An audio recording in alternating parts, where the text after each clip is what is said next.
RetroDaze. With the holiday season in full swing and Black Friday firmly behind us, true panic may set in. Looking over your children's wish list, you realize some of these toys are awfully popular and may be hard to find so late in the shopping season. Well, the same scenario has played out year after year for many young parents looking to surprise their kids with the best of the best the season has to offer. Of course, when the retail market isn't prepared to supply the growing demand, things can get a little ugly. Such is the case with today's list of Christmas toys that caused chaos in the aisles.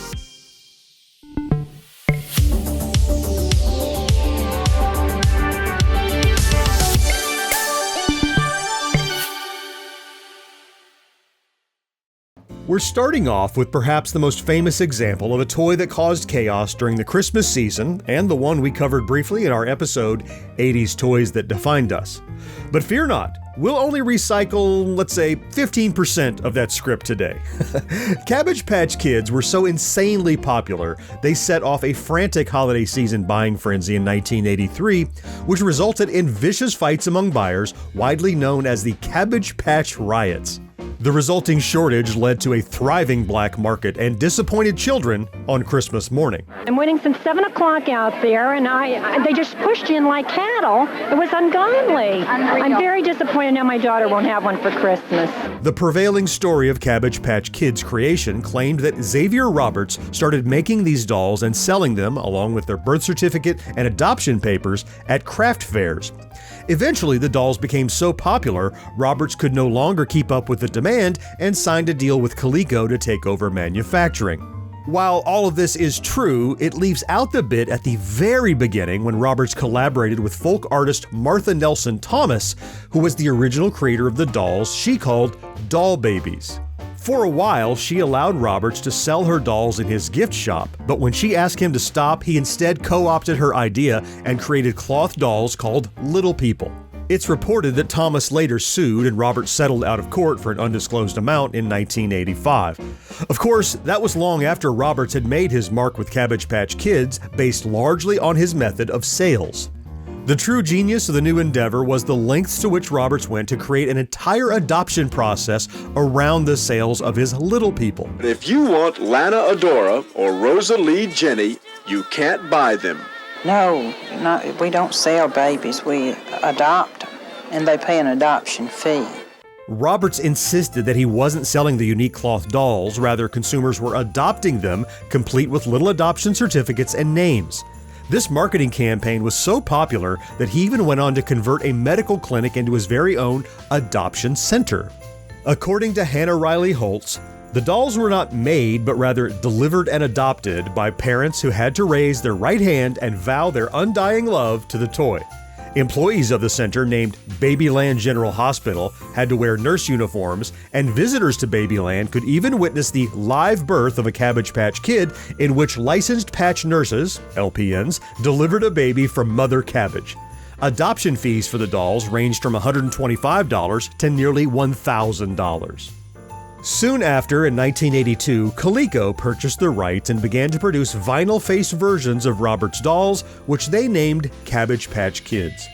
The uniquely marketed toys quickly and inexplicably grew in popularity. Despite manufacturing 200,000 dolls per week, they simply could not outpace sales. Coleco even canceled all advertising at one point as they struggled to keep up with demand, especially once the holiday season hit, with Cabbage Patch dolls becoming the most prized gifts for the holiday season. Long before Black Friday became synonymous with violence and fighting over merchandise, there were the Cabbage Patch Riots. About 3 weeks ago, we had a sale on Cabbage Patch, and we had about 200 people at the front door, and we had 36 dolls, and we had a near riot. And in some instances, there have been injuries in the mad rush for the Cabbage Patch when the stores opened. They're just mobbing. It's like a mob. And I was lucky because I didn't have to fight anybody off to get it. But look what happened when Hills in Amherst, New York, opened their doors this morning. Kids want them, and adults will do just about anything to get them. Just about anything. She had it in her hand, and she's been standing here. A full-grown woman taking a doll out of a child's hand? All of those people are pushing and shoving to get one of these. At exactly 12 o'clock, when we did open the door, we had stampedes at the door, we had young kids and old ladies being trampled on, and customers not really being respectful of other people coming to the store. It took about 6 minutes to sell all the Cabbage Patch dolls we had ordered. We had 96 of them, and they were gone in 6 minutes' time. It was a real ruckus. Grabbing them like crazy. Somebody just handed us this one. Look at the box. Mutilated. At department stores in northeastern Pennsylvania, it was parent against parent fighting each other to get those very popular and very hard to get dolls. Yes, I speak of the Cabbage Patch Kids. In Wilkes-Barre, it was described as mass hysteria at a department store when they got their new shipment in. Of the many incidents during the 1983 holiday season, the most notorious took place at Zayre's department store in Wilkes-Barre, Pennsylvania on November 27th. A reported 1,000-plus crowd waited that cold Sunday morning, some arriving as early as midnight for the store's opening at 9 a.m. Inside the store, a mere 250 Cabbage Patch dolls were stocked for sale. So when the doors opened 10 minutes early at 8:50, the crowd surged in a frantic display of unbridled consumerism. Despite there being 5 police officers and 5 security guards, mayhem ensued. The store manager brandished a baseball bat from atop a counter while dolls went flying through the air as potential customers yanked them from one another's grasp. Holtz further reports that, in the end, 5 people had to be taken to the hospital due to the chaotic scene, including one woman who suffered 3 broken ribs and a broken leg. Other such occurrences played out in stores like Sears, JCPenney, Ward's, and Macy's, capping off the 1983 holiday season with a bloody Santa's hat and a lingering sense of disquiet. Another chaotic November played out 13 years later in 1996 when the Tickle Me Elmo craze swept through the nation. Where did you get the Elmo doll? It's the burning question sending Tickle Me Elmo crazed shoppers on a hunt. It shakes your whole body. It's kind of cool. I like it.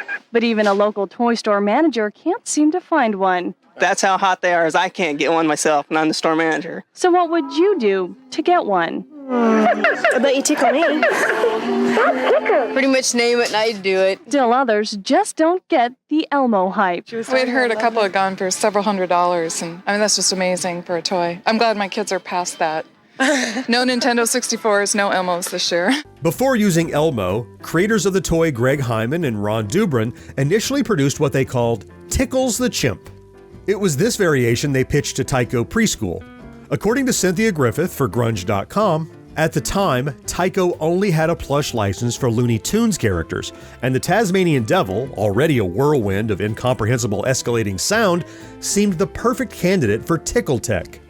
During pre-production, the rights to Looney Tunes were lost. Tyco picked up the rights to Sesame Street, and the decision to turn the product into an Elmo doll was made.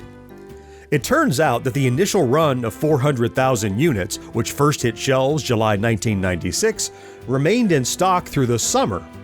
A plug on the Rosie O'Donnell show in October was likely the tipping point for increasing sales and leading to the inevitable shortage, though the popularity of the toy had also increased naturally over the intervening months.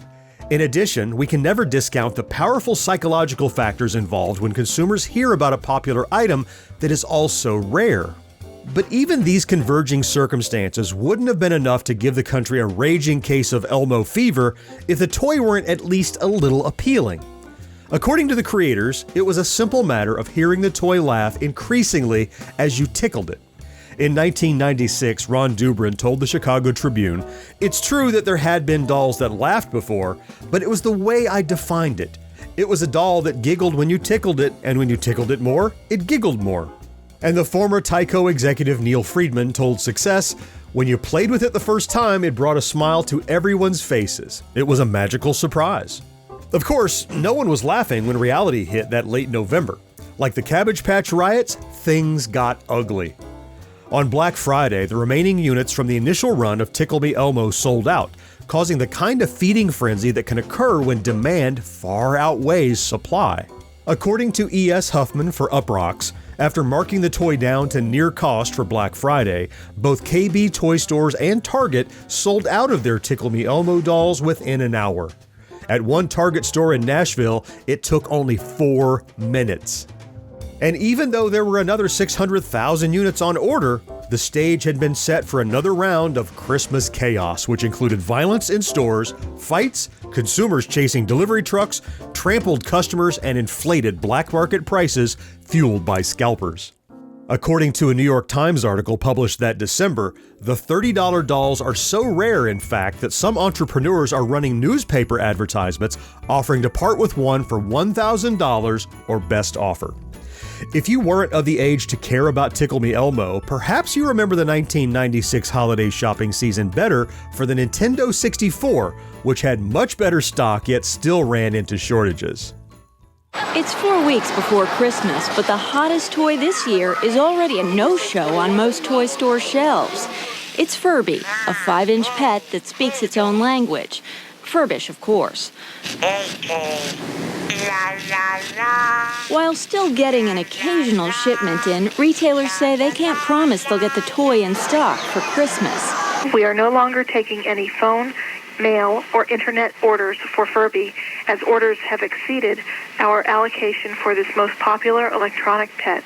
Analysts say the manufacturer, Tiger Electronics, planned to sell 1 million Furbies this year and made 2 million just in case. But they're already selling out. Last on our list today is Furby, a toy that came out a mere 2 years after Elmo and fueled similar chaotic holiday shopping. Furby was conceived by Dave Hampton and Caleb Chung. After Tiger Electronics bought the rights, Furby appeared at the American International Toy Fair in 1998 and was ready for retail sale that same Christmas for $35. Unlike Tickle Me Elmo, Furby was released much closer to the Christmas shopping season in October 1998, and an already interested public began to quickly scoop up stock, creating yet another dreaded holiday shortage.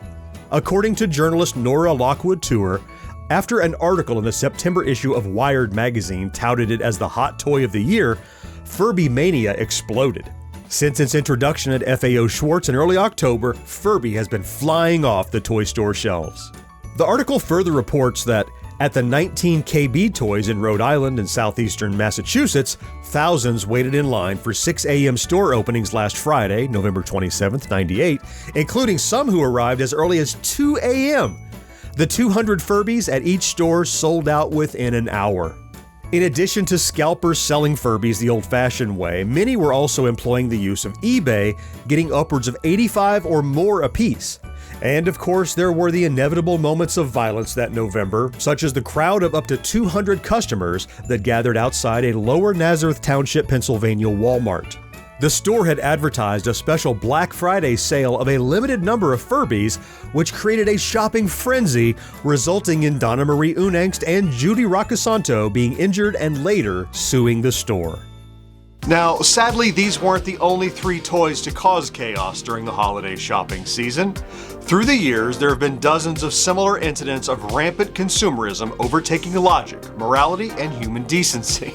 Some of the other toys that caused this kind of temporary mania included Teddy Ruxpin, Mighty Morphin Power Rangers, Transformers action figures, and Beanie Babies. Despite there being some explanations as to the cause of these consumerist outbursts, both psychological and socioeconomic, I still find myself perplexed at the notion that we allow ourselves to shed our shared humanity so quickly and over nothing more than $30 worth of plastic and microchips. That's not what the holiday season should ever be about, and yet we see it play out over and over as if we're incapable of learning from our own recent history. Did you ever experience this type of holiday mania firsthand, or just hear about it on the news? Did you or your parents ever attempt to wade into the frenzied mob for a hard-to-find Christmas present? Well, I would love to hear about it down in the comments, and if you enjoy our content, please consider liking this video, subscribing to the channel, and maybe even activating that ubiquitous notification bell. It really does make a huge difference. Let's meet again next week to celebrate Yesteryear, right here on RetroDaze. Clicky clacky.